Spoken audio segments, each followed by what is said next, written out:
안녕하십니까. 오늘도 좋은 날 주신 하나님께 감사드립니다. 오늘은 영적인 사람 첫 번째 시간입니다.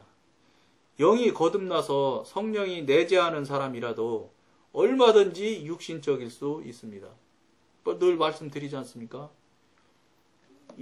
영적으로 온전히 들어가지 않을 때 문지방을 완전히 넘어가서 안방으로 쑥 들어가지 않는 한은 문지방에서 왔다 갔다 해요. 육으로 갔다 혼을 영으로 왔다, 육으로 왔다 혼으로 왔다 막 왔다 갔다 한다고요. 죄로 갔다 막 그 다음에 막 하나님 기뻐하시는 일로 갔다 막 왔다 갔다 이렇게 하는 경우가 그런 그 단계가 있다는 것입니다. 그럴 때 나타나는 것이 얼마든지 육신적일 수 있다 이런 말입니다. 그 영이 아직 혼이나 몸의 지배하에 놓여 있을 수 있기 때문입니다. 아직도 완전히 문지방 넘어가서 거룩한 쪽으로 가지 못했을 경우 이런 일들이 나타납니다. 이러한 사람이 신령한 사람이 되려면 일련의 매우 명확한 행동이 필요합니다. 일반적으로 말해서 우리는 생활 가운데 적어도 두 가지 위험에 직면합니다.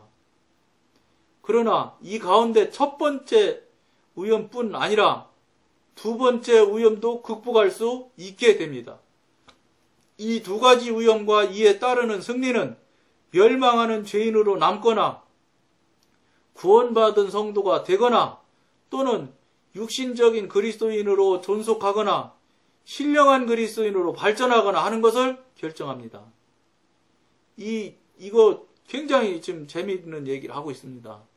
멸망하는 죄인으로 남거나 구원받은 성도가 되거나 신령한 그리스도인으로 발전하는 거나 육신적인 그리스도인으로 계속 있거나 신령한 그리스도인으로 발전하거나 이걸 결정한다는 거예요. 지금 예? 명확한 행동이 필요한데 이 행동이 없으면 이 양단 간의 결정을 한다는 거예요. 우리가 보는 바와 같이 죄인이 변하여 성도가 되는 것이 실현 가능하듯이 죄인이 변하여 성도가 되는 것이 실현 가능하듯이 육신적인 사람이 변하여 신령한 사람이 되는 것도 똑같이 가능한 일입니다. 당연하죠. 육신적인 사람이 돼서 이쪽으로 완전히 갈 수도 있듯이 반대로도 갈 수 있다. 그건 당연한 일이지. 신령한 사람은 갈 수 있죠. 죄인에게 자기 생명을 주어 그리스도인으로 변화시킬 수 있는 하나님께서는 그에게 자기의 생명을 더욱 풍성히 주심으로써 육신적인 그리스도인을 신령한 그리스도인으로 변화시킬 수 있으시다. 당연히 하나님의 권능으로 할 수 있지요. 그런데 이 일을 가만히 있어도 하시느냐? 아니라는 겁니다. 제가 경험한 바에 의하면 사단은 지 맘대로 늘 말했죠. 지 맘대로 왔다 갔다 지 맘대로 막 하지만 우리 거룩하신 하나님 성령님은 절대로 요청해드리고 구해도 안 오세요. 왜 무슨 소리냐? 전저 시간에도 말씀드렸죠. 내 안에 이 회개가 다 되어서 내 안에 이 성령님께서 거하실 장소가 이 지성소 같은 내 안에 있는 영의 그 장소가 깨끗하지 않으면 안 오세요. 안 오시는 게 아니라 못 오세요. 너무 거룩하신 분이라 더럽고 지저분하고 냄새나는 곳은 못 오시는 겁니다. 안 오시는 거 아니에요, 여러분. 못 오시는 거예요. 그러니까 우리가 결국은 무슨 소리냐. 못 오게 만들어 드리는 거예요. 못 오게 하고 있는 거예요, 우리가. 내가. 여러분들이 성령님을 못 오게 하는 거예요. 성령님이 안 오시는 게 아니라. 그 못 오게 하니까 못 오게 하는 게 뭐지요? 회개하고 깨끗하지 않게 하는 거잖아요. 깨끗하게 해야 되잖아요. 깨끗하게 하셔야 되는 거예요. 그걸 회개를 빨리 하셔서 정말로 회개하셔야 돼. 회개도 무슨 내가 그냥 생각나는 것 정도나 그냥 대충 내 기억나는 것 정도만 그냥 열심으로 회개하면 되냐? 안 그래요. 하나님의 관점에서 보았을 때 회개라는 것을 할 때 얘기예요. 그럼 하나님의 관점에서 회개하려면 어떻게 해야 돼? 하나님한테 부탁을 하셔야 돼. 하나님 나 뭐 회개할 거 있습니까? 그래서 회개할 내용을 하나님으로부터 회개할 사항을 자꾸 받으셔서 회개를 하시면 그거 회개가 금방 돼요. 그걸 하셔야 진정한 회개가 되는 거예요. 그전에는 회개 아니에요. 내가 하는 거는 내가 기억나는 거 하는 거는 회개가 그게 과연 그러니까 그렇게 하는 회개들이니까 한 회개 또 하고 한 회개 또 하고 그러잖아. 회개라는 건 회개가 한 번만 진정으로 하면 한 번이면 끝나는 거예요. 10번씩, 100번씩 회개하는 거 아니요. 10번씩, 100번씩 회개하고 앉았다는 소리는 무슨 소리예요? 반대로 뒤집으면 회개가 안 됐다는 소리예요. 회개가 안 됐으니까 계속 다시 회개를 하지. 그러니까 회개하는 건 마저도 우리가 생각나는 거 하려고 하지 마시고 하나님한테 성령님한테 물어보셔서 성령님이 기억나고 생각나게 하시는 대로 회개를 하시면 회개가 상당히 수월하다는 거예요. 빨리 되고 정확히 회개가 돼. 그걸 여러분들이 꼭 명심하셔서 그걸 하셔야 성령님께서 내주하실 수 있는 그 장소가 깨끗해져야 성령님께서 오시던가 마시던가 그때 이제 성령님께서 생각하시고 은혜 주실 일이지 내가 좀 죄송한데 그냥 배설물로 그냥 그득하게 쌓아놓고 그냥 거룩하신 분을 자꾸 거기와 내주하시라고 앉아 계시라고 그러면 앉아 계시겠어? 여러분들을 앉아 계시겠어? 배설물 위에 앉아 있어 달라고 100년을 기도한다고 그러면 여러분들과 앉아 있고 싶으시겠어요? 똑같잖아요, 그거. 나도 안 가. 그런데 뭐하러 가요? 여러분도 안 가실 거 아니에요. 그러니까 안 되는 일이죠. 그러니까 그거부터 치우세요. 그것도 여러분, 내가 무슨 배설물을 소로로 치우면 냄새나니까 안 하지. 냄새나는 거 아니잖아. 성령님께 부탁하고 기도드려서 기도해서 기도로 깨끗하게 하는 거잖아요. 더러운 걸 직접 냄새 맡으며 하라는 것도 아니잖아. 근데 그것도 못 하세요? 그것도 못 하시면 말이 안 되지. 그리고 그것도 다 하지도 않고 그득하니 쌓아놓고 있으면서 나는 깨끗해. 나한테도 냄새 안 나. 나한테도 냄새 안 난다고 하면 뭐예요? 성령님이 안 오시는데. 성령님이 안 오신다는 뜻이 뭔데? 제일 먼저 그거예요. 내가 더럽기 때문에 안 온다는 것이 틀림없는 사실이에요. 그걸 여러분들이 명심해야 돼요. 그것부터 하시면 풀어져 나가 상당히 쉽게 이제 쉽다고 하는 건 그 표현이 그렇지만 성령님께서 오실 수 있는 여건을 자꾸 만들어 드리고 나서 자꾸 오셔달라고 기도를 하는데 성령님께서 어떻게 안 오신대요? 그러니까 여러분들이 이 방송을 보는 여러분들은 꼭 명심하셔서 그런 거듭난 성도가 돼야지 될 거라고 봅니다.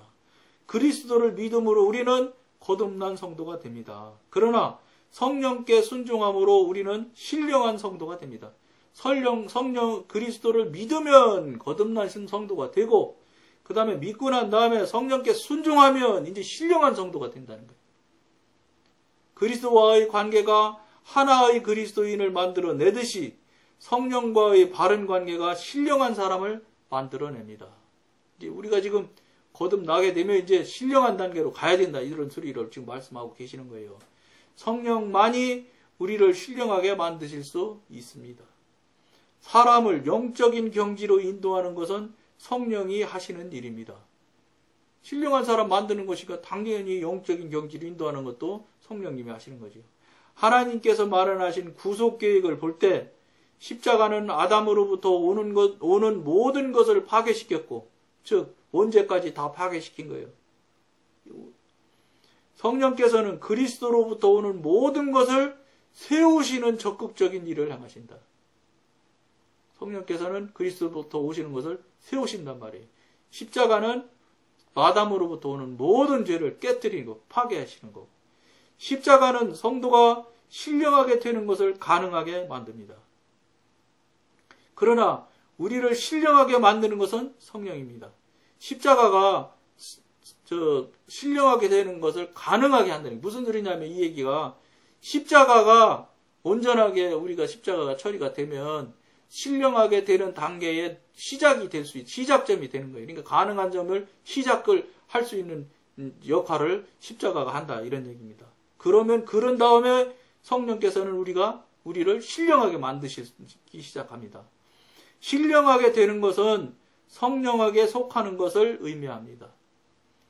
성령하게 속하지 않으면 신령하다 소리를 할 수가 없지요.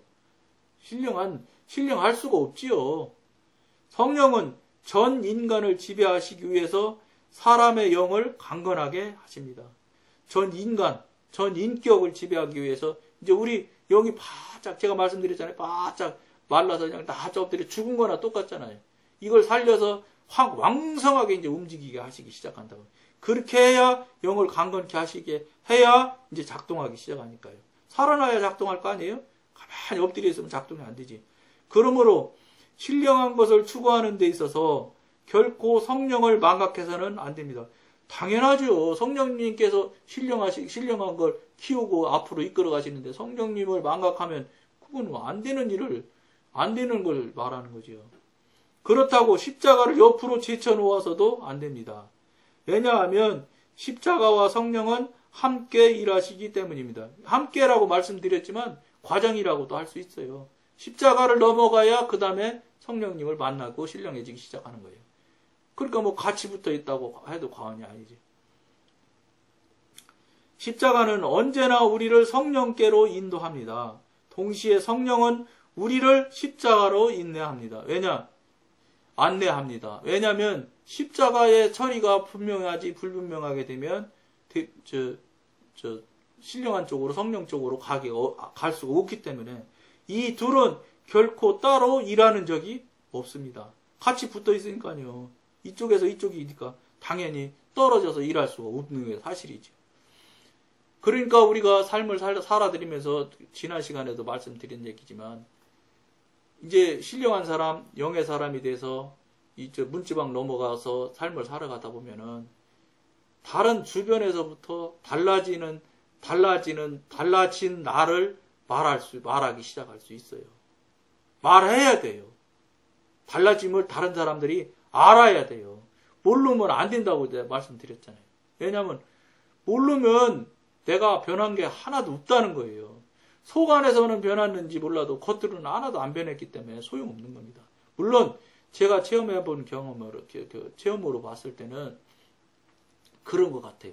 속이 통이 얼마나 큰지는 모르지만 속의 것이 변하는 것이 자꾸 변해서 변하고 이렇게 해서 쌓여서 어느 정도 통이 넘쳐서 통에 꽉 차서 넘쳐나기 시작할 때 밖으로 드러나는 것 같더라고. 느낌이. 그러니까 여러분들이 안에 걸 빨리 열심히 채워서 밖으로 드러나도록 해야 생활이 변하고 행동이 변하고 삶이 변해요. 그래야 다른 사람들이 저 사람은 달라. 저 사람은 정말로 특별한 사람이야. 이런 소리를 듣게 돼 있습니다. 예를 들면 재미난 얘기, 제 얘기 한번 해드리면 제가 어느 시점에서부터 교회에서 자리가 이제 긴 장의자니까 제가 다니던 교회는 4명 정도 보통 앉는데 4명짜리 앉으니까 옛날에는 항상 나가기 쉬우려고 제일 끄트머리 자리에 앉거든요. 이쪽 끝이나 저쪽 끝에. 그래야 빨딱 일어나서 지가 가기가 제일 쉽잖아요. 자기 중심일 때는 내가 제일 편한 데를 자리를 차지한다고요. 자기 중심일 때. 그러니까 제일 끄트머리 앉고 다른 사람 비켜주면서 안으로 들어가라고 하는 사람들이 있어요. 이건 100% 자기 중심에서 벗어나지 못하는 표현이에요. 뭘 다 그렇다는 거 아니야. 또 제가 말했으니까 막 모두 다 그렇다 이러고 막 당신이 모두 그랬다고 하잖아. 아니야, 모두 그랬다 소리 절대 아니야. 보통은 통상적으로는 다 그래.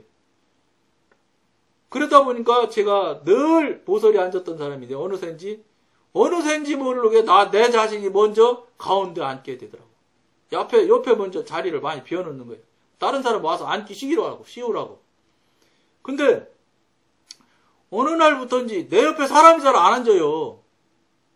이상하다. 그래갖고 나는 속으로 조금 삐쳤어요. 왜 내가 냄새나는 것도 아닌데 왜 내 옆에 안 앉지? 이 사람들이 왜 이래? 이렇게 하면서 사실을 삐쳤었거든, 제가.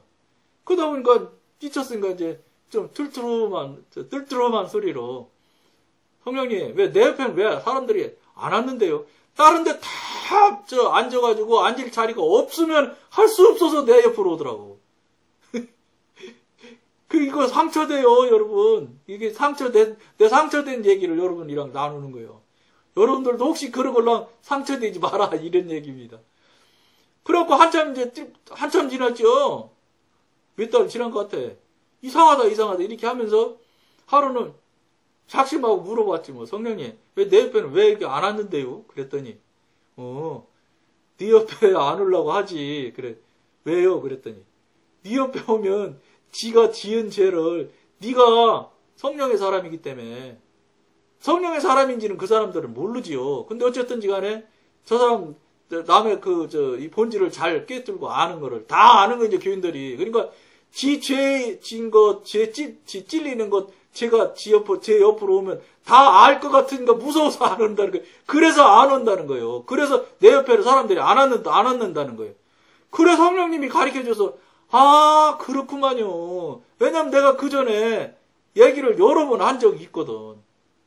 왜냐면 예를 들어서 어떤 집사님이라는 분이 악수하면은 그 사람, 다른 사람은 그냥, 안녕하셨습니까? 이렇게 악수하고 마는데, 그 사람은 특별히 그렇게 나한테 와가지고 친한 척을 해요. 막, 내가 막 얼마나 좋아하는지 아느냐 그러면서 내가 기도를 얼마나 많이 해준다고 해가면서 그래. 그런데 악수를 하면 그 소리를 하는데 뒤에서는 그 사람이 나를 막 다른 사람들과 비판하고 비난하고 막 욕하는 소리가 다 들려. 근데 자꾸 그렇게 하는 거예요, 그분은. 그래서 내가 서너 번 그렇게 한 다음에 내가 넘어가면 안 될 것 같아서. 왜냐면 그 사람 자꾸 죄짓게 하는 거잖아. 거짓말을 계속 하고 있잖아요. 그러니까 나도 그렇게 하면 안 되겠다 싶어가지고 얘기를 했어요. 집사님. 굳이 그럴 필요 없지 않냐. 뭐 하려고 거짓말을 하시느라고 그렇게 자꾸 거짓말 하냐. 거짓말은 집사님 죄야. 죄 짓는 거 이제 그만해. 내가 여기서 지금 집사님이 다른 사람이랑 한테 가서 다른 사람이랑 얘기하면서 내 욕하는 게 여기 다 귀에 들리거든. 뒤에서 지금 다 들리거든. 어떻게 욕하는지 왜 욕하는지 이유까지 다 알게 해주는데 내가 한번 말해드릴까 그랬더니 손을 탁 놓더라고요. 두렵지. 그 사람이 우리 다니던 교회에서는 굉장히 신령한 사람이라고 알려져 있거든. 막 노트 적고 또 수첩 들고 다니면서 기도 제목 해라고 그래서 기도해 준다고 그러고 자기가 기도해서 아들 낳았다고 그러고 막 그러는 사람이거든. 그러니까 손을 탁 놓더니 그다음부터 다시는 내 옆에 안 와요. 악수하러도 안 와. 이런 일들 저런 일들 이렇게 이제 있었던 거예요. 그랬더니 그렇게 안 오는 거예요. 그러니까 무슨 소리냐. 제가 여러분 뭐 대단하다 신령하다 이 소리로 들으시지 마시고 뭐를 말씀드리냐면 이런 것처럼 무언가 다른 것이 여러분들한테 있어야 된다는 거예요. 이런 모양새가 이런 일들이 일어나면서 계속해서 영적으로 하나님 앞으로 성령님 앞으로 가야 된다는 거예요. 그런 것도 없이 아무것도 없이 나는 여기 사람이야. 나 지금 하나님한테 성령님과 잘하고 있어. 이렇게 생각하면 안 된다는 거예요. 아무것도 없으면 심각하게 돌아보라는 거예요. 이거를 여러분들 정말로 명심하게 들으셨으면 참 좋겠습니다. 그러면서 오늘은 여기까지만 하겠습니다. 감사합니다.